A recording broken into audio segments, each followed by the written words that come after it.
नमस्कार, आप देख रहे हैं आज तक। आपके साथ मैं हूं अंजना ओम कश्यप और हल्ला बोल का ये स्पेशल एपिसोड आप इसलिए देख रहे हैं क्योंकि स्पेशल परिस्थितियां पूरे विश्व में है और उसी के अनुसार भारत भी एक स्पेशल रास्ता अपनाने की कोशिश कर रहा है। हम ले जाएंगे तूफान से कश्ती निकाल के, लेकिन ये तभी मुमकिन होगा जब पूरा देश एक साथ आए। सवाल उस राजनीतिक युद्ध पर है जो अभी कुछ सुझाव देने पर ही खड़े हो गए हैं।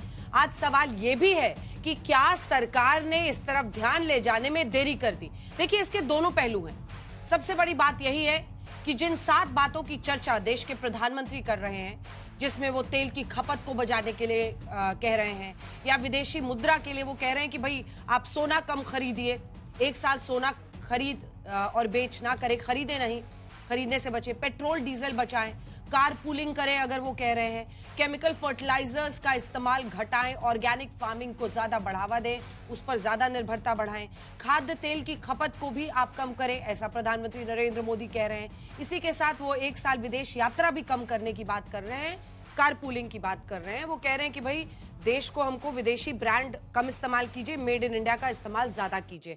अब ऐसे में ये एक सच्चाई है कि ये जो हम वेस्ट एशिया में जबरदस्त इस वक्त युद्ध की परिस्थिति देख रहे हैं, ऐसा नहीं कि सीज फायर, डोनाल्ड ट्रंप ही कह रहे हैं कि ये सीज फायर अभी लाइफ सपोर्ट सिस्टम पर है, तो कभी भी परिस्थिति वहां भड़क सकती है। ऐसे में अगर देश एक साथ अपनी, एक तो हम ऊर्जा को बचाएं, अपने विदेशी मुद्रा भंडार को भी किसी तरह से हम संरक्षण दे पाएं, ऐसे सुझाव दिए जा रहे हैं, तो इसमें क्या खराबी है। दूसरी तरफ ये सवाल भी पूछना जरूरी है कि चुनाव खत्म और संकट सामने। आज इन तमाम मुद्दों पर बातचीत करेंगे। आ जाइए संजीव झा जी, आप भी आ जाइए, बैठ जाइए हमारे साथ। सभी खास मेहमान आज यहाँ पर पहुंच रहे हैं। कुछ ही देर में हमारे साथ प्रदीप भंडारी जुड़ेंगे भारतीय जनता पार्टी का पक्ष रखने के लिए। प्रोफेसर अजय उपाध्याय कांग्रेस पार्टी का पक्ष रखने के लिए हमारे साथ जुड़ गए हैं। संजीव झा जी प्रवक्ता और विधायक आम आदमी पार्टी के भी हमारे साथ जुड़ गए हैं। सत्यप्रकाश मिश्रा जी पॉलिटिकल एनालिस्ट हमारे साथ जुड़ रही है। प्रोफेसर दीप्ति तनेजा हमारे साथ professor of economics university of Delhi जुड़ रही हैं। सिद्धार्थ जराबी हमारे साथ ग्रुप एडिटर बिजनेस टुडे के इस चर्चा में शामिल हो रहे हैं। लेकिन इससे पहले कि हम चर्चा की शुरुआत करें, आइए आपको अपनी ये रिपोर्ट दिखाते हैं जिसके जरिए आप उस राजनीतिक युद्ध को समझ पाएंगे और उसके तापमान को भाप पाएंगे, जिसके जरिए इस विपक्ष इसे एक मौके के तौर पर देख रहा है मोदी सरकार को घेरने के लिए, और इधर सरकार के लिए मुश्किल हो रहा है कि वो कैसे समझाए कि भाई ये सुझाव है, क्योंकि माहौल पूरे देश में बन चुका है। रिपोर्ट देखिए।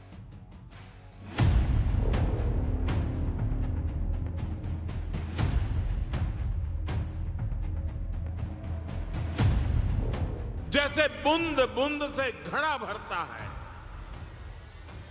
वैसे ही हमें हर छोटे बड़े प्रयास से ऐसे उत्पादों का उपयोग कम करना है जो विदेश से आते हैं, और ऐसे व्यक्तिगत कामों से भी बचना है जिसमें विदेशी मुद्रा खर्च होती हो। ये पहली बार नहीं है जब संकट काल में सरकार ने सीधे जनता से सहयोग की अपील की हो। पहले के दशकों में भी जब जब देश युद्ध या किसी और अन्य बड़े संकट से गुजरा है, सरकार की अपील और उस अपील पर हर नागरिक ने ऐसे ही अपना दायित्व निभाया है। संकट काल में देश और मजबूत होकर आगे बढ़ा, लेकिन क्या अब की बार राजनीति आड़े आ रही? विपक्ष के लिए क्या ये मौका है? इतने कठोर कदम आज तक कभी किसी प्रधानमंत्री ने देशवासियों को लेने के लिए नहीं कहे, लेकिन पता तो चले कि ये कदम क्यों उठाए जा रहे हैं। केवल आदेश भर दे देने से तो काम नहीं चलेगा ना, लेकिन केवल मिडिल क्लास क्यों? सबसे पहले अगर कुर्बानी देनी चाहिए थी तो देश की सरकार को कुर्बानी देनी चाहिए थी। देश की सरकार ने कोई कटौती नहीं की। उसके बाद देश के प्रधानमंत्री और सारे मंत्री मिलकर अपने अपने खर्चों पे और कंजम्पशन पे कटौती करते, उन्होंने भी कोई कटौती नहीं की। सब खुले घूम रहे हैं, विदेशों में भी जा रहे हैं, गाड़ियां भी खूब इस्तेमाल कर रहे हैं, हवाई जहाज, सब हो रहा है। शरद पवार ने सोशल मीडिया पोस्ट में लिखा है, इस मुद्दे की गंभीरता को देखते हुए प्रधानमंत्री को स्वयं की अध्यक्षता में सर्वदलीय बैठक बुलानी चाहिए। राष्ट्रीय हित से जुड़े मामलों में सभी दलों के नेताओं को निर्णय प्रक्रिया में शामिल करना देश के हित और कल्याण के लिए अत्यंत आवश्यक है। राहुल गांधी और अखिलेश यादव पहले ही प्रधानमंत्री नरेंद्र मोदी को कटघरे में खड़ा कर चुके हैं। सलाह दिए और खुद ही विदेश चले गए, तो इनके ऊपर भरोसा कौन रखेगा। और इसलिए हमने खत लिखा उनको कि आपसे शुरुआत करिए, और लेकिन आप ही विदेश में जा रहे हो। प्रधानमंत्री उस मीटिंग में नहीं रहेंगे। आज तक के जो भी उनकी मीटिंगें हुई वो प्रधानमंत्री कभी नहीं रहे। तो प्रधानमंत्री को अपोजिशन के लोगों की जरूरत नहीं है, वो अपने आप के राजा हैं, तो उसके लिए अब क्या करें। इस बात में दो राय नहीं कि विदेशी मुद्रा बचाने के लिए सुझाए गए प्रधानमंत्री के उपाय तभी कारगर होंगे जब आम या खास हर कोई इसे अपनी आदतों में शामिल करे। मध्य प्रदेश में पाठ्य पुस्तक निगम के अध्यक्ष बनाए गए बीजेपी नेता सौभाग्य सिंह ठाकुर पदभार ग्रहण करने उज्जैन से भोपाल तक दर्जनों गाड़ियों के काफिले में आए। यही हाल खादी ग्रामोद्योग बोर्ड उपाध्यक्ष पद ग्रहण करने आए बीजेपी नेता राकेश सिंह जादौन का भी था। उनके काफिले में 15 से ज्यादा गाड़ियां थीं। वैसे मध्य प्रदेश में लघु उद्योग निगम के अध्यक्ष पद को संभालने वाले सत्येंद्र भूषण भोपाल में ई रिक्शा से बीजेपी दफ्तर पहुंचे और ई रिक्शा से ही लघु उद्योग दफ्तर पहुंचे। उधर मध्य प्रदेश हाईकोर्ट की जबलपुर बेंच के जज जस्टिस डी बंसल अपने घर से साइकिल चलाकर कोर्ट पहुंचे।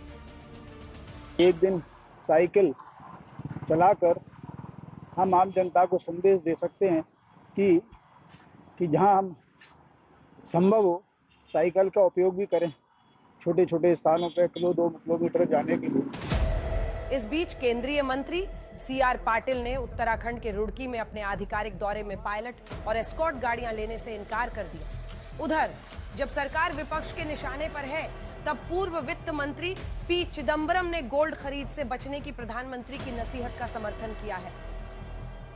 He has no choice.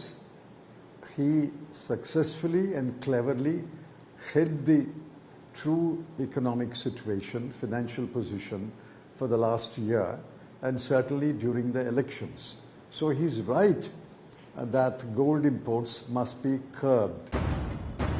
BJP Chidambaram का 2013 का वो बयान भी पोस्ट कर रही है जिसमें चिदंबरम ने सोना खरीदने से बचने की अपील की थी। Please resist the temptation to buy gold, and we can have it for 6 months, 1 year. संकट से बचने के प्रधानमंत्री के उपाय कड़वी दवा की तरह है। एक बार इस पर पुनर्विचार करने की जरूरत है। हम लोग का भी ख्याल हमारे देश के प्रधानमंत्री को रखना चाहिए। अगर हम सब ज्वेलर्स के साथ उन्होंने बैठ लिए होते और इसका एक रोड मैप तैयार कर लिए होते। हम तो छोटे दुकानदार हैं, हमारी बिक्री पहले ही कम है और जीरो हो जाएगी। हालांकि देश भर के सर्राफा बाजारों में मायूसी भी दिख रही है। आज तक ब्यूरो। चलिए, बताया जा रहा है कि प्रदीप भंडारी की गाड़ी थोड़ी लेट चल रही है तो इंतजार करना पड़ेगा। भारतीय जनता पार्टी की तरफ से वही डिफेंड कर सकते हैं, लेकिन उससे पहले सत्यप्रकाश मिश्रा जी आपके पास आते हुए, विपक्ष कह रहा है कि गजब आप लोग हैं और चुनाव चलता रहा, जनता को पता ही नहीं चलने दिया कि इतना भार आने वाला है, इतना संकट आने वाला है। रिजल्ट आया और उसके बाद सब दुनिया के सामने संकट ले आए। क्या जानबूझकर ये दबाव, और बहुत सारे अर्थशास्त्री कह रहे हैं कि यही कदम आपको युद्ध के 28 फरवरी को शुरू होने के फौरन बाद उठाना चाहिए था। क्या ये बात सही नहीं है? नहीं, जब युद्ध शुरुआत हुई थी ऐसा नहीं लगा था कि युद्ध इस तरह खींचेगा, या उसको समझ नहीं सकते कि क्या होगा। लेकिन यदि प्रधानमंत्री महोदय ने, जब ट्रंप जी कह रहे हैं कि ईरान के साथ जो शांति वार्ता है वो लाइफ सपोर्ट सिस्टम पर है, हाँ। इसका मतलब कभी भी कुछ वहां बिगड़ सकता है। वो चीन जा रहे हैं, पता नहीं क्या डिस्कस करेंगे। तो मोहल्लों में जब आग लगी हो तो घर वालों को क्या कहेंगे, आग में कूद पड़ो। तो दुनिया में लगी है आग, तेल की आग लगी है। तो प्रधानमंत्री महोदय इस देश के प्रधानमंत्री हैं, जनता से उन्होंने अपील की है, ये उनकी जिम्मेदारी है, हक बनता है। और बहुत छोटी सी अपील है, कुछ दिन के लिए अगर लोग कम खर्च कर लेंगे तो कुछ बिगड़ना नहीं है ऐसे। लेकिन विपक्ष अगर इसको इस कदर देख रहा है कि ये प्रधानमंत्री जी का कॉम्प्रोमाइज्ड फॉर्मूला है या वो कॉम्प्रोमाइज्ड हैं, तो विपक्ष को पहले अपने गिरेबान में झांकना चाहिए ना। जब मनमोहन सिंह कहते थे पेड़ पर पैसे नहीं उगते, चिदंबरम कह के गए सोना मत खरीदो, जवाहरलाल नेहरू कह गए कि वैश्विक संकट में अलग अलग राष्ट्र पर उसका असर पड़ता है। जल्दी ये असर खाड़ी युद्ध के समय भी पड़ा था। खाड़ी युद्ध के समय जो प्रधानमंत्री थे, याद है कि नहीं उपाध्याय जी को, पता नहीं, राजीव जी थे, तो उस समय उन्होंने अपील नहीं करी और लोग कैंटर लेके घूम रहे थे कि कहीं किरासन तेल मिल जाए। हम लोग उसमें बिहार में रहते थे। तो स्थिति अगर दुनिया की विपरीत हो तो भारत उसका कैसे चुनौती से मुकाबला करे जब उसके पास 703 अरब डॉलर हो और पिछले साल का डेटा हो कि 41 अरब डॉलर सोना आयात करने में खर्च हुआ है और 85% तेल बाहर से आता है। तो हम करें क्या? तेल को जला दें, उड़ा दें, सोना ही सोना कर दें?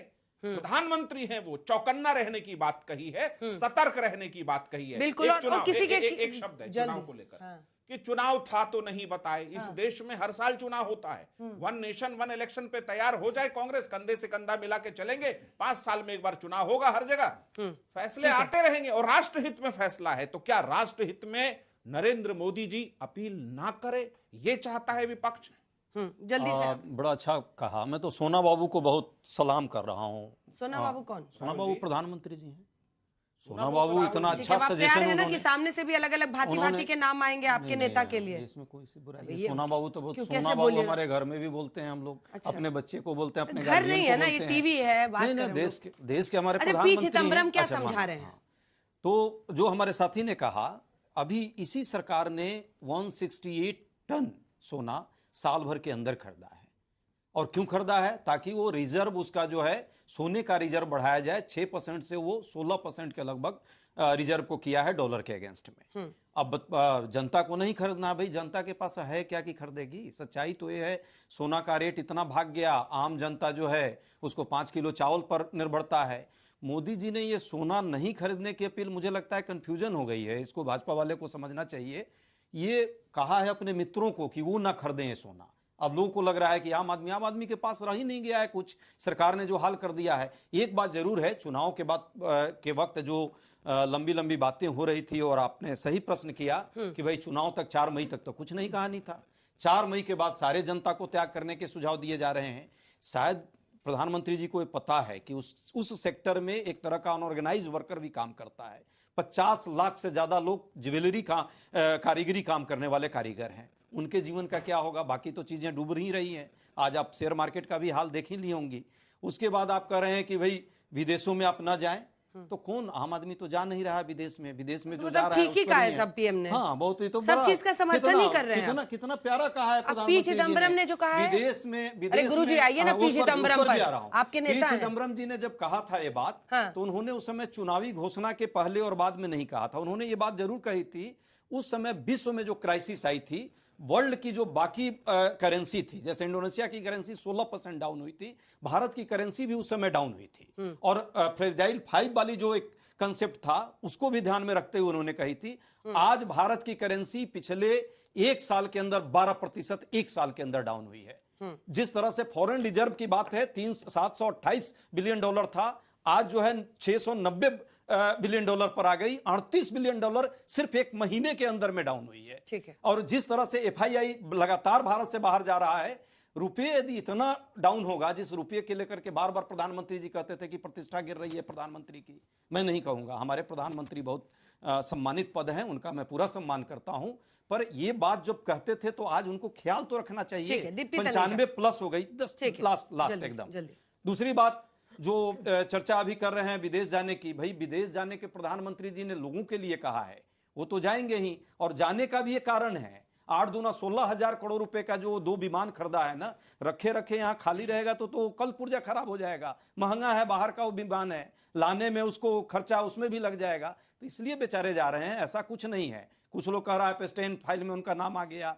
अरे भाई बड़ा आदमी है, नाम आ गया, बड़े बड़े नामचीनों का नाम आया, इसलिए उनका बीजेपी के उम्मीदवार जब यहाँ पर आएंगे, जनता को त्याग करना है। अजय जी, मोदी जी को कोई त्याग नहीं करना है। मोदी जी बड़े आदमी हैं, उनको बड़ा ही रहना। अरे देश के प्रधानमंत्री अगर जाएंगे एनर्जी नीड्स के लिए, वो UAE अलग जगहों पर जा रहे हैं समझौते के लिए, 1-1 मिनट काउंटेड होता है, तो आपको लग रहा है सैर करने जा रहे हैं? वही तो कह रहा हूँ, लोग कह रहा है कि मैं पूछ रही हूँ आपसे। नहीं, सैर करने कहाँ जाते हैं? वो तो पेस्टेन ने गलत नाम डाल दिया है बार बार। वो कभी सैर नहीं करने गए वहां, कहीं मोदी का गुणगान करने नहीं। वो जो रंगमंच बना करके लाखों बीजेपी के प्रवक्ता आएंगे, वो इसका जवाब देंगे। उस पर कोई चर्चा नहीं है। बीजेपी के प्रवक्ता आएंगे, जवाब देंगे। दीप्ति तनेजा, इकोनॉमी के टर्म्स में इसका क्या मतलब है, जल्दी से बताएं।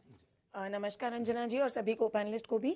इकोनॉमी के टर्म में सीधा सीधा मतलब ये है कि हमारा जो रुपये है वो क्योंकि गिर रहा है, और जो करंट अकाउंट डेफिसिट जिसको कहते हैं, कि सीधे सीधे टर्म्स में बात करें तो जितना हम अपने इंपोर्ट पे खर्च करते हैं और जितना हम अपने एक्सपोर्ट से कमाते हैं डॉलर, उसका गैप बहुत बढ़ रहा है। उसमें अगर हम समझें कि 2013 में जिसकी बात आप कर रहे हैं, चिदम्बरम साहब ने इसका क्यों समर्थन किया, उसका जवाब मैं देती हूं, क्योंकि चिदम्बरम साहब के समय में भी 2013 में यही स्थिति थी और इससे कहीं गंभीर स्थिति थी। उस समय हमारा जो करंट अकाउंट डेफिसिट है 4.5% ऑफ जीडीपी था और आज की डेट में ये 1 से 1.3% है।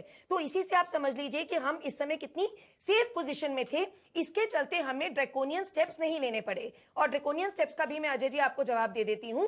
उस समय 2013 में अंजना जी एक 80-20 स्कीम निकाली थी।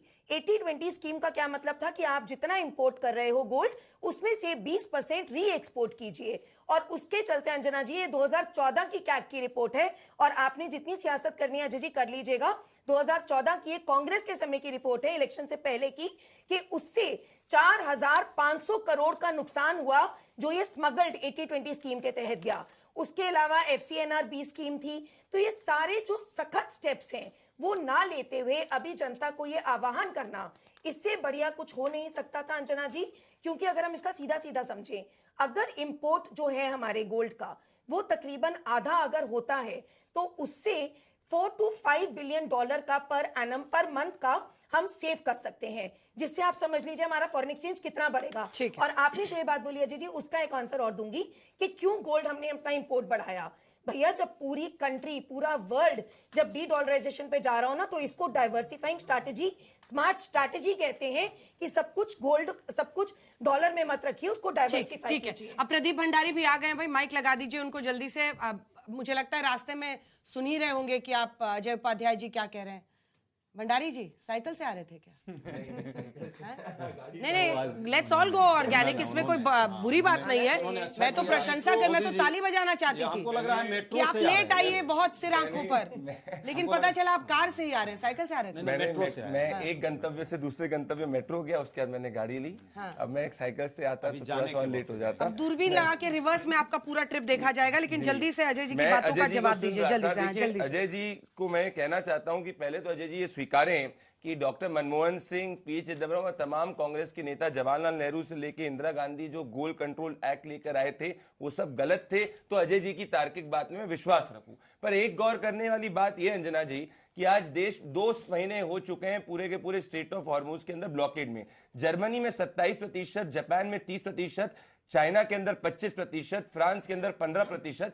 तेल के जो दाम है और इन्फ्लेशन बढ़ चुका है। भारत ही इकलौता ऐसा देश है जिसकी आबादी 140 करोड़ है, जिसमें 0% पेट्रोल और डीजल के दाम बढ़े। मतलब कोई ना कोई तो सरकार ढंग का काम कर रही होगी। आप कंडीशन कर रहे हैं दिमाग को, कुछ बड़ा करने वाले नहीं, ऐसा कुछ नहीं है। आज ही संकेत है। आज ही हरदीप पुरी जी ने सीआईए की मीटिंग में स्पष्ट कर दिया है कि हमारे पास सब कुछ रिजर्व प्रॉपर है। हम तो ये चाह रहे हैं कि कांग्रेस शासन काल में जैसे डबल डिजिट महंगाई हुई थी वो ना हो, हम जनता की भागीदारी चाह रहे हैं। कांग्रेस जब भी इकोनॉमिक नेशनलिज्म की बात आती है या पेट्रियोटिक नेशनलिज्म की बात आती है, भले वो युद्ध स्तर पर हो या इकोनॉमिक स्तर पर हो, कांग्रेस हमेशा राजनीति को चुनती है, ना कि राष्ट्रनीति को। प्रधानमंत्री ने तो नहीं बोला लॉकडाउन लग रहा है, प्रधानमंत्री ने तो वही बोला जो कांग्रेस के प्रधानमंत्री कहते आ रहे हैं 1960 के दशक से। अब कांग्रेस को कांग्रेस की बात ही खराब लग रही है, इसमें हम क्या कर सकते हैं? क्या आपको कांग्रेस को कांग्रेस की बात क्यों खराब लग रही है? वो तेल की बात करें भैया, तेल जनता का तो इतना तेल हो गया, अब तेल की जरूरत ही क्या है? 200 रुपये तो पहले ही पार कर दिया था खाने पीने वाला, और इस तेल को कर ही दिया। कह रहे हो कि ये तेल बढ़ा नहीं, वाकई तेल नहीं बढ़ा।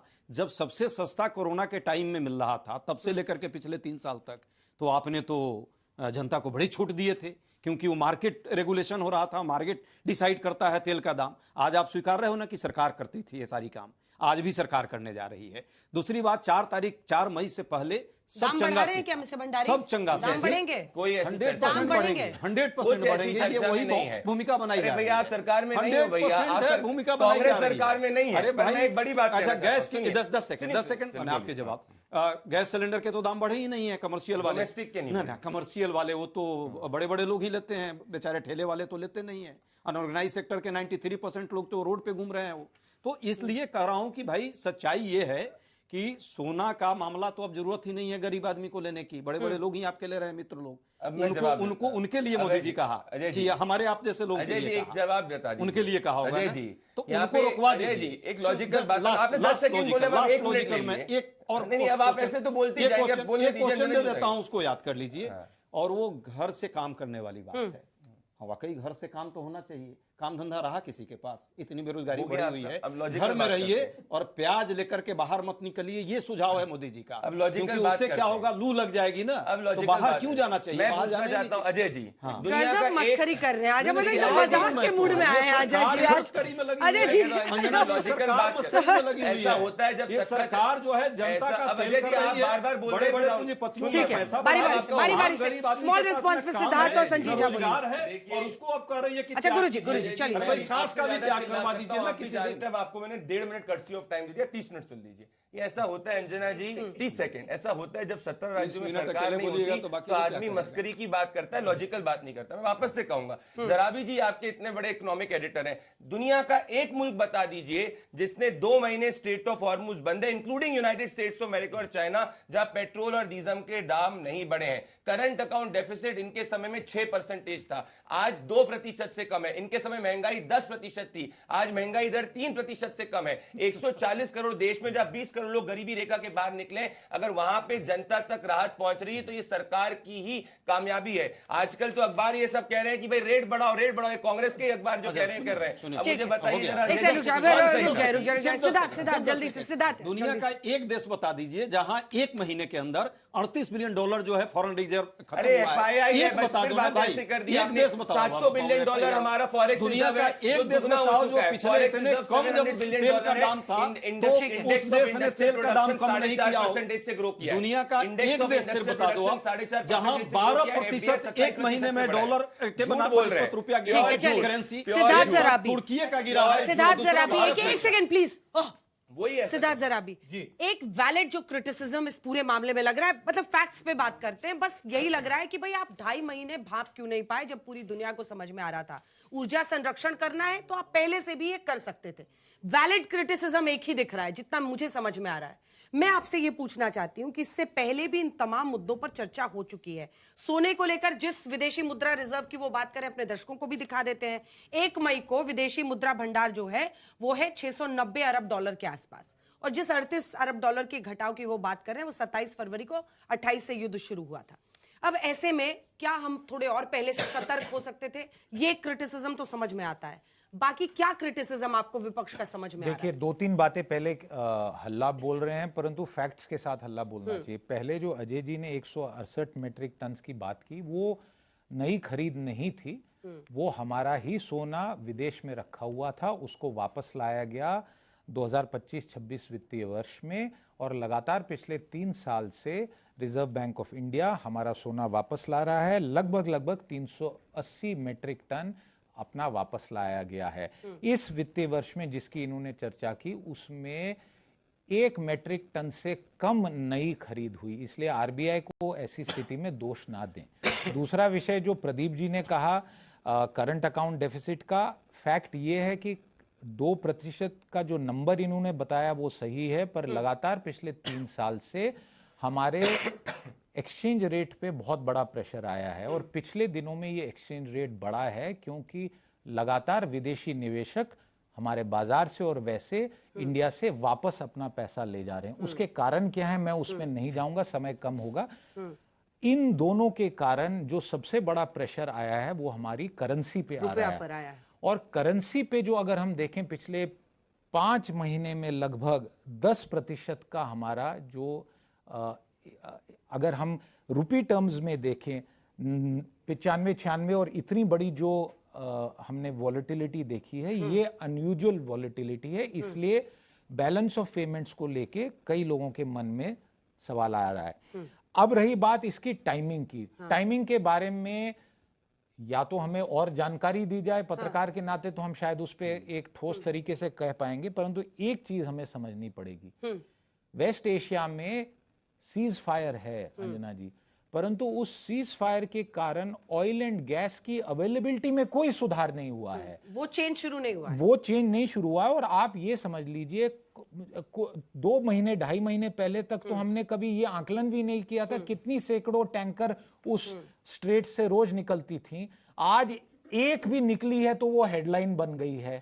दूसरी शायद रिजेक्ट हो गई है क्योंकि उसमें ईरानियन गैस है, ये हेडलाइन बन रही है। शायद टाइमिंग उसको लेके कहा जाती है। और एक आखिरी बात ना, ये चौथा वर्ष है कि भारत सरकार ने पेट्रोल और डीजल के दाम नहीं बढ़ाए हैं। दिसंबर 2024 के आसपास, अगर मेरी मेमोरी सही हो, 2 रुपए का पेट्रोल और डीजल में कट हुआ था। अब बड़ा सवाल यह आता है कि 4 साल तक अगर आपने चीजों को नहीं बढ़ाया तो आज अगर बढ़ने की स्थिति आ रही है तो फिर इस पे हो हल्ला क्यों मचा? बताइए संजीव जी, क्यों हो हल्ला मचा रहे हैं? और अभी तो बढ़ा भी नहीं है, पहले से कह रहे बढ़ेगा, पक्का बढ़ेगा। चलिए मैं पहले वही शुरुआत करता हूं, लेकिन अभी मैं इनको सुन रहा था और अलग मूड में आज, और पेट्रोल मिनिस्टर सुन रहा था, कहीं कोई संकट नहीं है। तो पहली बात, संकट है या संकट नहीं है, लेकिन प्रधानमंत्री कह रहे हैं कि बड़ा संकट है। उन्होंने कई सारी निवेदन किया है देश के लोगों से, अपील किया है कि भाई इस पर आप कंट्रोल करो। मैं पेट्रोल की प्राइस की बात करता हूं। एक बात बताइए, आप बार बार कह रहे हैं कि पेट्रोल की प्राइस नहीं बढ़े, तो मुझे लगता है फिर, और अलग अलग कंट्री की आप एग्जाम्पल दे रहे हैं। इंडिया में लोगों का जो एक्सपेंडिचर है पेट्रोल पर 17 से 19% है, किसी भी कंट्री का 5% से ज़्यादा नहीं है। तो इसका मतलब ये हुआ कि आप पहले से इतना बढ़ा दिए हुए हैं कि आप अगर नहीं भी बढ़ाएंगे तो भी लोग खर्चा ज़्यादा हो रहा है। अलग अलग कंट्री में इतने प्रोपोर्शन में रेट नहीं बढ़े, पहली बात। दूसरी बात, नहीं रेट तो बढ़े नहीं 4 साल में, नहीं, अलग अलग दूसरी बात, रेट बढ़ी, इसीलिए रेट भी निकाल लिया ताकि आप रेट देखें और आप उसको प्रोपोर्शन में देखिए, ऐसे मत देखिए। एक आदमी का नहीं, आमदनी भी बढ़ी है, डीजल पे कोई भी बढ़े, भाई साहब, आमदनी भी बढ़ी, बात नहीं कर रहा हूं, अब 17% की बात कर रहा हूं। अगर 4 साल पहले बढ़ रहा है तो एक्सपेंडिचर बढ़ रहा है। सर, आपकी अगर आमदनी 100 रुपए थी 4 साल पहले और वो 200 रुपए हो गई तो 19% तो घटा। 100 रुपए में 17 रुपए, 200 में 34 रुपए, अब 17% की बात कर रहा हूँ। आप कंट्री से तुलना कीजिए। दूसरी बात, जो दूसरी बात आपके लिए बहुत इंपॉर्टेंट है, पर ये कहीं ना कहीं मानना पड़ेगा कि 4 साल से दाम नहीं बढ़े हैं। बहुत इंपॉर्टेंट है। दूसरी बात आप कह रहे थे इस बात को, तो आज अचानक जब सभी स्टेट का चुनाव खत्म हो गया तो प्रधानमंत्री जी ने घोषणा किया, तो क्या प्रधानमंत्री 2 महीना पहले इसको असेस नहीं कर पाए? चुनाव हरवाने के लिए कोई थोड़ी, ये कहीं कॉन्स्टिट्यूशन में थोड़ी लिखा गया है कि आप चुनाव हारने के लिए स्टेप लेंगे। ये मेरी बारी, मैंने किसी बारे में नहीं बोला, मेरी बारी है ना। एक बात बताइए, इसका मतलब है कि प्रधानमंत्री की देशभक्ति चुनाव से कम है, चुनाव ज्यादा इंपॉर्टेंट है, देशभक्ति कम है। अगर इतनी बड़ी क्राइसिस है, अलग अलग कंट्री ने अपनी प्लानिंग करी, क्योंकि जो 3-4 महीने से चल रहा है, प्रधानमंत्री चुनाव में व्यस्त थे। इसका मतलब यह है कि प्रधानमंत्री, चुनाव मंत्री ज्यादा है, प्रचार मंत्री ज्यादा है, प्रधानमंत्री कम है। वो पूरे 365 दिन चुनाव की तैयारी करते हैं और उसका नुकसान आज देश झेल रहा है।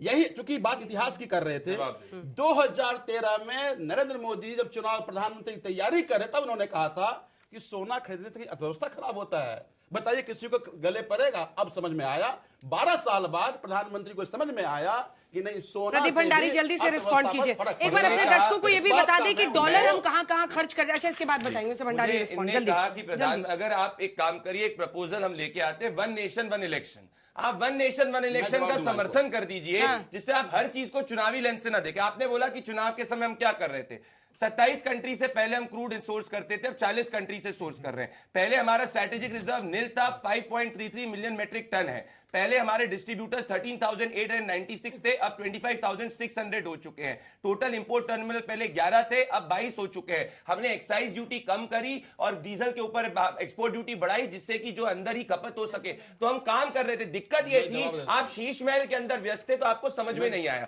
मैं बड़ी बात कहूंगा, आपने जितनी बार पेट्रोल और डीजल के दाम बढ़ाए, उससे कम मोदी सरकार ने परसेंटेज बेसिस पे बढ़ाए। तब आज क्रूड $117 पर बैरल क्रॉस कर चुका है। 1973 के क्राइसिस के अंदर भी स्ट्रेट ऑफ हॉर्मुज बंद नहीं हुआ था। पहली बार ऐसा हुआ है, ओपेक के चेयरमैन ऐसा कह रहे हैं कि पहली बार पिछले 70 सालों में ऐसा हुआ है कि स्ट्रेट ऑफ हॉर्मुज पूरी तरीके से बंद है। प्रदीप, आपसे एक सवाल है, बीजेपी से भी सवाल पूछा जाए। अब तो और राज्यों में सरकार आ गई, इतनी प्रचंड बहुमत राज्यों में भी बंगाल भी है, जीएसटी क्यों नहीं लग रहा है पेट्रोल डीजल पे? नहीं, ये तो जीएसटी काउंसिल आप जानते हैं। अब तो 3 राज्य 4 राज्य कितने बचे हैं? कुछ नहीं बचा, आपको गिनती नहीं है। जब ये जीएसटी काउंसिल में आएगा अंजना जी, तो इस पर विचार करेंगे। साल से क्यों नहीं हो रहा है? कंसेंसस से होता है, क्यों नहीं? अब क्या बचा? नहीं, अब तो आएगा ना, जीएसटी काउंसिल की मीटिंग हो जाने दीजिए। पर जरा भी जी एक चीज आप बताइए, हमने तो किसी ने नहीं बढ़ाया। हिमाचल प्रदेश वालों ने क्यों बढ़ाए? आपने टैक्सेस इसका जवाब दीजिए, जल्दी से ज्ञान दे रहे थे, जल्दी से जवाब दीजिए। पेट्रोल और डीजल पे दाम प्रदेश में क्यों बढ़ा? आप सैलरी तक नहीं दे पा रहे गवर्नमेंट एम्प्लॉइज को। हिमाचल प्रदेश में इतना कर्जा ले लिया है ना आपकी पुरानी सरकार ने, पेट्रोल डीजल पता है 38% कर्जा है वहाँ, आपकी सरकार ने ली थी। सैलरी तक तो इसलिए सैलरी मिल रही है, आपकी सैलरी बंद होगी आजकल। सुनिए जरा एक दो बहुत ही क्रिटिकल बात किया। सच पूछिए तो 2014 में जब ये वर्ल्ड में कई बार क्राइसिस भी आए हैं, उस क्राइसिस के दौरान यूपीए की सरकार थी, क्या कभी इस तरह से फियर साइकी क्रिएट करने का काम किया कि जनता को मना करो, जनता को विदेश न जाओ, जनता कुछ खाओ नहीं, जनता तेल न लो, जनता जो है पेट्रोल न लो? ये तो काम नहीं कभी हम लोगों ने किया। हमने देश हित में कुछ काम किए। सुना रहे मनमोहन जी को, सुना दीजिए क्या है? वीडियो है मनमोहन सिंह जी ने, मनमोहन जी थोड़ी AI क्रिएट वीडियो आपके चैनल पर, सच्चाई नहीं है ये, इसी तरह लाते हैं। अच्छा अगली बार आप भी दिखाएंगे मोदी जी का तो ऐसे ही रोकूंगी ना, एकदम तैयार हो जाएगा। अरे आप लोग वीडियो डालिएगा तुरंत, देखो अंजना ने रोक दिया, जैसे बोला। सच पूछिए अंजना जी, सच पूछिए तो ये बताइए, 10 सेकंड जवाब दे दें। सच पूछिए तो ये इकोनॉमी मैनेज करने का काम किसका है? आपका, इनका, मेरा, या देश की सरकार का, या जनता का? देश की सरकार है ना। फेल्यूर सरकार हो रही है और जिम्मेवारी आप पर डाली जा रही है कि आप मत कुछ खाइए, मत पहनिए, पैदल चलिए, आप मत चाहिए गाड़ी से। ठीक है, जरूरत पड़ेगी तो हम वो भी करेंगे। यदि सरकार इतनी नाकामिल हो गई है, नाकामयाब हो गई है, उसको कुछ नहीं है उसका इकोनॉमी। अच्छा अभी आप बता रहे थे हम तो विश्व पावर हो गए हैं, हम में तो सबसे ज्यादा शक्ति आ गई है। रुपये को जो गिरा रहे हैं ना, जितना गिरा है रुपया आपके टाइम में, उतना तो सही बात है। नैतिकता किसी की नहीं गिरी है, सरकार की नैतिकता से ज्यादा आपके रुपये गिरे हैं। मैं डॉक्टर मनमोहन सिंह जी के प्रदीप भंडारी, नेहरू जी पर फॉलिंग रूपी आप चलिएगा सिंह के टाइम में। अरे 62 में आप लोग भी सोना इकट्ठा कर रहे थे, थोड़ा सा सोच समझ के बोलिए। 62 में कितना सोना इकट्ठा कर रहे थे, बताया देश को कहाँ खर्च किया? सब कर रहे हैं ना, युद्ध की स्थिति थी आज भी। दूसरी अरे कोई कम स्थिति है खतरनाक? जो मनमोहन सिंह की बात कर रहे हैं, डॉलर कितने पर था जरा ये बता दीजिए। मनमोहन सिंह के टाइम में 60 रुपए पे था ना, एक करके कितना पर था? सुन तो आज कितना है? 95 तो सही। अब 4 सुनो, और फॉरेन रिजर्व मनमोहन सिंह पे 3 गुना बढ़ाया था मनमोहन सिंह ने, विश्वास और आपने 2.25 गुना। अब आप दोनों हाईजैक कर लीजिए, हम लोग चाहते हैं बाहर। नहीं, आप लोग करते रहिए आपस में, ऊपर वाला देख रहा है। मैं तो आपके आदेशों का पालन कर रहा हूँ, ऊपर वाला देख रहा है। डॉलर के मुकाबले जो रुपया कमजोर हो रहा है, गिर रहा है, कंसर्न यही है। पहले तो आप मिलने का नहीं कर रही है अगस्त। अरे मनमोहन सिंह का गिरना लोगों का सम्मान। सुनिए ये कहां से आई? ये पता नहीं, आप सुने अगस्त, मैं डेट भी बता रहा हूँ, अगस्त 30 2013 पहले रहे हैं ना, आप समझिए वहां इसी तरह चलता था, उसी चैनल से आए हैं। मैं सार्वजनिक रूप से माफी मांग लूंगा। छोड़ दो। अरे मैं कम से कम पंचर थोड़ी बना रहा था आपके पार्टी में, जैसे अधिकतर लोग आते थे। पंचर देश में सबसे ज्यादा लोग बनाते हैं, उनका सम्मान मैं करता हूं। अब मुझे बताइए, डॉक्टर बनाने वाले को मैं बहुत इज्जत देता हूं। डॉक्टर मनमोहन सिंह फर्जी हैं आपके हिसाब से? आज मैं शौक दूं कि कांग्रेस का प्रवक्ता डॉक्टर मनमोहन सिंह को सुन लेने दीजिए अजय जी। डॉक्टर मनमोहन सिंह से तो पी चिदम्बरम को सुन लो। ये लो मनमोहन सिंह जी का सुनाइए। आप उन्हीं से चलना चाह रहे हैं, उनसे चले होते तो आज ये हाल ही नहीं होता देश का। आज इतना बुरा नहीं होता हालात। 6 महीने तक गोल्ड मत बाय करो, 1 साल तक गोल्ड मत बाय करो। स्पीकर लाइए, ये बताइए ये सब गलत थे। नहीं, इकोनॉमी डॉक्टर मनमोहन सिंह और कांग्रेस मुंह से चल रहा है, कोई हो रहा है। अगर आपकी सरकार होती तो 10% महंगाई दर होता। ये देश रघुराजन से लेकर महंगाई दर होता, अरविंद रमनन तक छोड़ के नहीं पेट्रोल पंप बंद कर सत्य प्रकाश मिश्रा 8 बजे के बाद पेट्रोल पंप बंद करने की बात कर रहे थे। आइसक्रीम मिडिल क्लास को खाने के लिए मना कर रहे थे। आज आप आइसक्रीम भी खा सकते हैं, बड़ा बड़ा भी कर सकते हैं। आपको खुश होना चाहिए मोदी सरकार की बात है, ये सच्चाई की बात यही है। आज आप मैं देख रहा हूँ तथ्य नहीं लेके एक तथ्य उपाध्याय लॉजिक है। मिश्रा जी, देश के सरकार के पास एक एक करके जल्दी से। अरे पूरी तरह जनता को मैं जा रही हूँ, मैं सही में जा रही हूँ, मैं सही में जा रही हूँ। मैंने सोचा मैं ही वॉकआउट करूंगा। मैं तो लड़ ही नहीं रहा हूँ आप लोगों से। उपाध्याय जी तो देश की जनता के लिए काम करना चाह रहा हूँ। जी बोलिए। आपने कहा AI क्रिएट किया था नीतीश जी की पार्टी की। आपका ये अवतार इतना अच्छा लग रहा है मुझे। सुनिए, अभी बहुत कुछ बोलेंगे आप। ये AI created video Manmohan Singh ji का है, ठीक है? अच्छा, तो मेरे हिसाब से आपके Manmohan Singh AI created he थे, ठीक है? आपने शुरुआत करी, सुन लीजिए, आवाज मेरी बहुत ऊंची है, फिर फिर बहुत उनके बारे ऊंची में है, ऐसा कह ये रहे हैं। स्टूडियो हिलने मैं लगेगा। नीतीश जी के बारे में अभी कुछ नहीं रुकिए, कहूंगा। अभी रुक जाइए। वो बहुत आपने अच्छे अभी व्यक्ति सोना हैं। बाबू कहा था ना, हाँ, अभी तो आप सोना कोना बाबू तो पकड़ेंगे। बहुत अच्छा नाम है भाई। अभी आप कोना पकड़ेंगे। अरे सोना आपके बाबू साहब समय को के दिक्कत हो रहा आपके है। समय देश के कृषि प्रधानमंत्री मंत्री को क्या कहा करते आप थे? लोग पूजा कर आपके रहे हैं। आपके समय के कृषि मंत्री शरद पवार क्या कहा करते थे? भाई, चीनी का दाम बढ़ जाएगा। अभी मैं स्वास्थ्य चीनी मंत्री मत के बारे खाओ। में नहीं बोलूंगा। आपके समय की शीला दीक्षित अभी क्या वाले कौन का दाम नहीं बढ़ा? बारी-बारी से। छोड़िए। अरे उपाध्याय 10 जी। रुपए का खाना बता रहे थे देश के नागरिकों को मिलता है। अगर देश के प्रधानमंत्री ने सतर्क रहने कहा है, संयमित रहने कहा है, और हमारे पास 700 अरब से ज्यादा विदेशी मुद्रा भंडार है, 60 दिन से अधिक का तेल है, गैस है, सब कुछ है, उस हालात में यदि कहा थोड़ा सतर्क रहिए, संयमित रहिए, आपके पेट में मरोड़ उठ गया। क्यों? पता है, क्योंकि आपको इस देश की आर्थिक स्थिति, इसकी सुरक्षा, इसके नागरिकों के प्रति संवेदना शून्य मात्र है। आपकी राजनीतिक विचारधारा शून्य हो चुकी है। देश के प्रति थोड़ा सा प्रेम होता तो प्रधानमंत्री के इस अपील पर आगे बढ़कर स्वागत करते। आर्थिक नीति है, आप अगर थोड़ा आप क्या तेल फूक रहे हैं, प्याज लेकर आप तेल जाइएगा फूक रास्ते देंगे, में। आप तेल हम तो फूकेंगे ना, सिंधिया जी का भी आप सपोर्टर गलत हैं। फहमी प्याज में वो क्यों रख लीजिए, जीते हैं? प्याज रख लीजिएगा। इन्फ्लेशन डबल डिजिट में आपके समय में था, अभी क्या है आपको गर्मी याद नहीं लगेगी। शायद नहीं होगा। प्याज आपके जेब में डालूंगा। क्यों? प्याज की खपत ज्यादा है, उपज भी ज्यादा है। देश अगर ऑर्गेनिक खेती में लौटेगा, आपके पेट में मरोड़ क्यों है? राहुल गांधी जी को जितने चेले चपाटी बाजार में घूमते हैं ना, उसको इस देश की अर्थव्यवस्था से शून्य मतलब है। कोविड के समय क्या कर रहे थे आप अब लोग? एक बार अपने दर्शकों को दिखा दें कहां कहां पर खर्च करता है। जिस विदेशी मुद्रा भंडार को बचाने की बात हो रही है, ज्यादा ऊंची आवाज आप जब डिस्टर्ब करेंगे आपको बोलने नहीं दूंगा। गड़बड़ा जाएगा। अरे आपकी आवाज नहीं जाने दूंगा फिर ना। चिल्ला रहे हैं। अरे पानी दीजिए, पानी दीजिए, बीपी कहाँ बढ़ा। खर्च होती है विदेशी मुद्रा? एक सेकंड, विदेशी मुद्रा भंडार कहाँ खर्च होता है? अब आप लोगों की आवाज नहीं जा रही है, सिर्फ मेरी जा रही है। और स्क्रीन पर दिखाइए ये नंबर्स। क्रूड ऑयल पर हम कितना खर्च करते हैं, परसेंटेज में भी हमने आपके लिए लिखा है 17.4%। जो हम डॉलर्स में जो खरीदते हैं वो हम आपको बता रहे हैं। क्रूड ऑयल, गोल्ड, खाद्य तेल, फर्टिलाइजर, तो टोटल हमारा जो है वो है। और कहां से हम डॉलर कमाते हैं, कहां से डॉलर कमाता है भारत? तो आईटी एक्सपोर्ट्स के जरिए, जो रेमिटेंस है, फार्मा निर्यात है, सर्विसेज के एक्सपोर्ट्स हैं, उससे हम डॉलर बनाते हैं। एफडीआई इनफ्लो से, विदेशी सैलानी जब आते हैं भारत में, पेट्रोलियम उत्पाद निर्यात होता है, या रत्न आभूषण एक्सपोर्ट होता है, इंजीनियरिंग सामानों का निर्यात होता है। तो यही दो तरीके हैं। अब इससे आप इसको समझ पाएंगे कि कैसे विदेशी मुद्रा भंडार को बचाना देश के लिए जरूरी है, और ऐसे में ये तमाम सुझाव दिए जा रहे हैं। इस बीच आपको बता दें, लखनऊ में मुख्यमंत्री योगी आदित्यनाथ की बड़ी बैठक की खबर इस वक्त आज तक पर आ रही है, और इसमें बताया जा रहा है कि ये मीटिंग इस बात के लिए है कि ऑनलाइन क्लासेस हो और वर्क फ्रॉम होम, जिस पर ये बैठक इस वक्त हो रही है। प्रशासनिक तैयारियों पर चर्चा जारी है।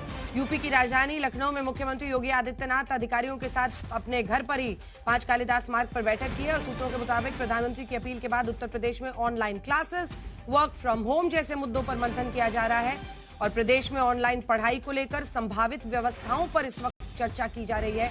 बैठक में प्रशासनिक तैयारियों और दिशा निर्देशों पर भी मंथन किया जा रहा है।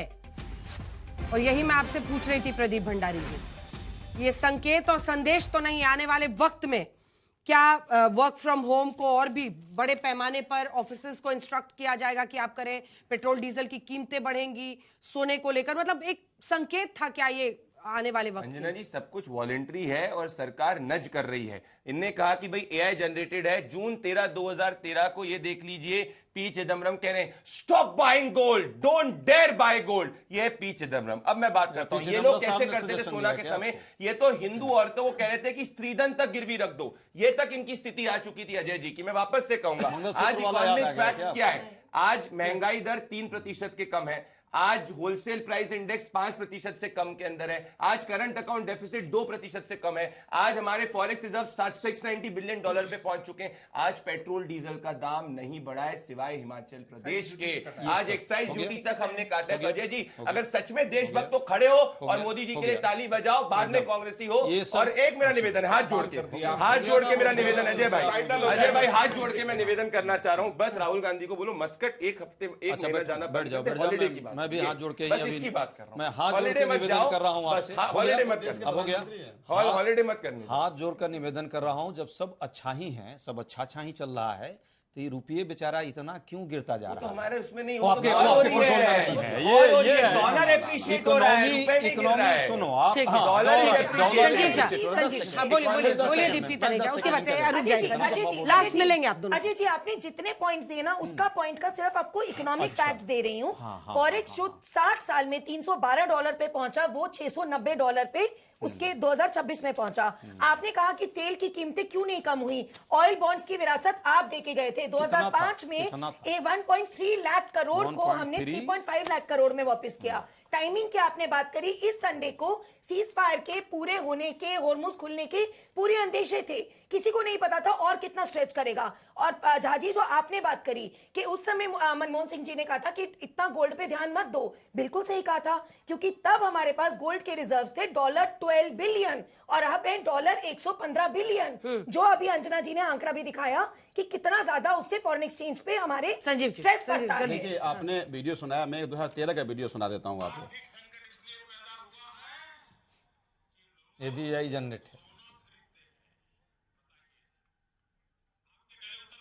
ये देश के प्रधानमंत्री हैं, $12 देश के प्रधानमंत्री हैं। $12 सोना सिद्धार्थ $12 की रिजर्व। अच्छा, अगर एक साल तक कुछ कर लिया ऐसा लोगों ने और काफी पैसे बचाने में कामयाब हुए, तो ये संकट टल जाएगा? क्या है मतलब इसका इकोनॉमिक्स क्या है? देखिए, या कब तक चलेगा, अनंत तक? देखिए, कुछ समय पहले तक हमारी इकोनॉमी को गोल्डी लॉक्स इकोनॉमी कहा जा रहा था और बहुत एक अच्छी स्थिति में थी। ये हमें मानना पड़ेगा कि वेस्ट एशिया का जो युद्ध था, इसने कई सवाल उठाए हैं हमारी एनर्जी सिक्योरिटी और पॉलिसी पे। प्रथम पॉइंट, भारत देश के पास हमारी इकोनॉमी के साइज अगर हम तुलनात्मक दृष्टि से बाकी देशों से देखें तो सबसे कम क्रूड ऑयल रिजर्व्स हैं। लगातार कई सालों से इसमें बढ़ोतरी होनी चाहिए थी, नहीं हुई है। अब पिछले कुछ सप्ताह पहले सरकार ने फिर से इस तरफ ऑयल मंत्रालय ने शायद प्रयास किया, ये एक बहुत बड़ी कमी है जो खल रही है। दूसरा, सोने के बारे में जब क्योंकि बार बार बात की जा रही है, प्रधानमंत्री जी ने नॉन एसेंशियल गोल्ड इंपोर्ट्स के बारे में कहा था, उन्होंने एसेंशियल गोल्ड बंद करने के लिए नहीं कहा था। तीसरी बात जो इससे क्योंकि राजनीतिक डिबेट इनका पर्सपेक्टिव सही है, मैं बस एक आखिर में बात बोलूंगा।